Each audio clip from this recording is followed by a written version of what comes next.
Morning peoples, and it is morning. It's summer at the moment, so we're starting nice and early. So what we're going to do today, we're just going to put a bigger gutter in against these eaves. This is a classic problem I get. Somebody's built the pergola, and when they haven't upsized the gutter, and you will see that there's all this extra roof that falls into it. So he's getting a bit of a leaking problem along there. So we're going to do two things. We're going to upsize that gutter, and we're going to increase the sizes of those two downpipes to 100 by 75s. Alright, let's get to it. So to start, we're going to get rid of all this polycarb. It's all old and cracked. Has holes in it from a hot hailstorm, and there's shade cloth underneath. So we're just going to remove that to get to the gutter, because we've got to get rid of all that gutter.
Okay, there he is. He's all stripped now.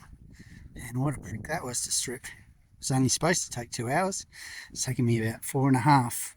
And we've had to nail in all the beams down that side because all the nails are rusted.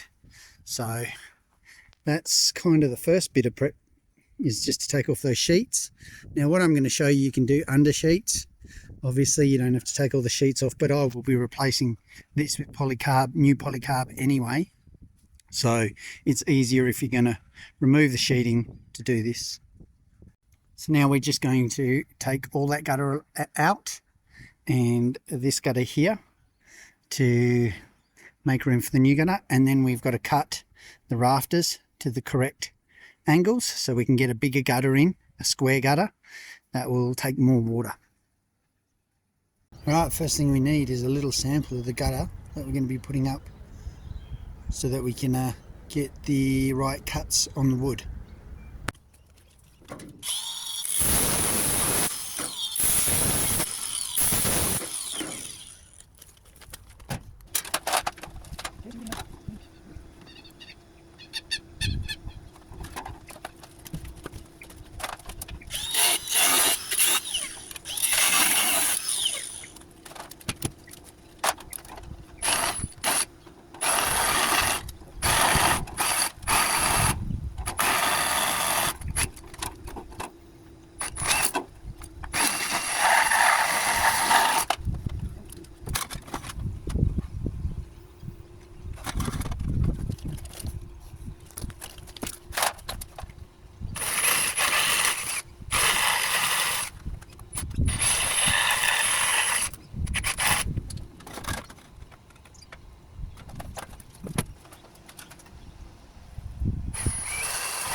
There you go, you can see we've notched out the rafters there to fit the bigger gutter. Now the reason we've done that is I squared the gutter off just to give it more capacity, so it should hold more water.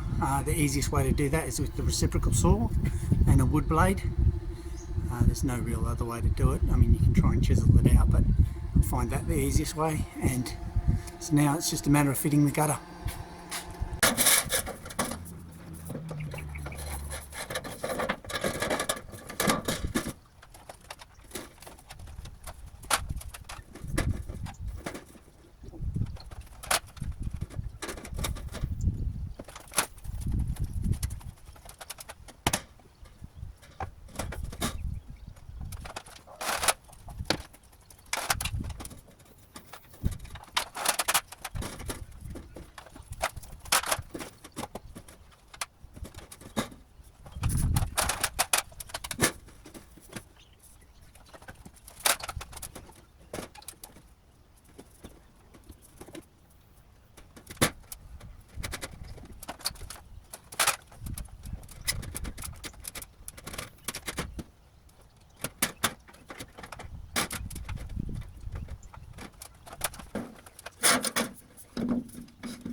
Alright, so there you go. You can see that we've got the gutter in now.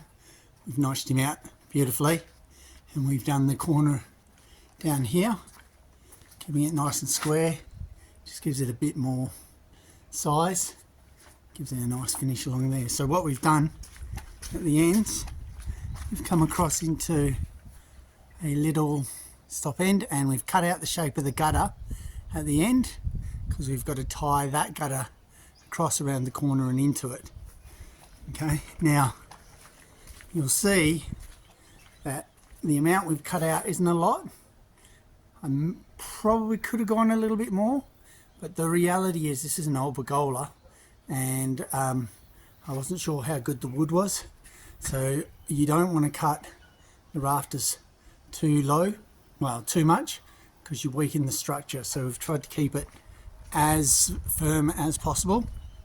So we've done that, and if you have a look down here, what we've done is we've stopped it, similar kind of thing to the other end, right in line with the end. So there will be a piece of gutter that will come from there across and into there, so you almost won't notice the transition.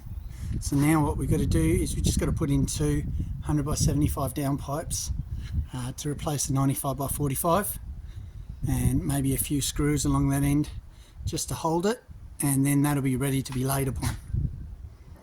There you go, there's the gutter corners all tied, all finished, tied into that bigger gutter. You can see how we do it. We make a stop end and we run it in so that it looks very neat. It just gets a bit bigger. So that's this side, and on the other side I'll show you that one. So there's the other side. It's hidden behind that barge board at the end, and it comes and it runs off the main gutter. So after we put on the polycarb roof, you won't even notice it. So if you like this, please subscribe. Otherwise, I'll catch you on the next video.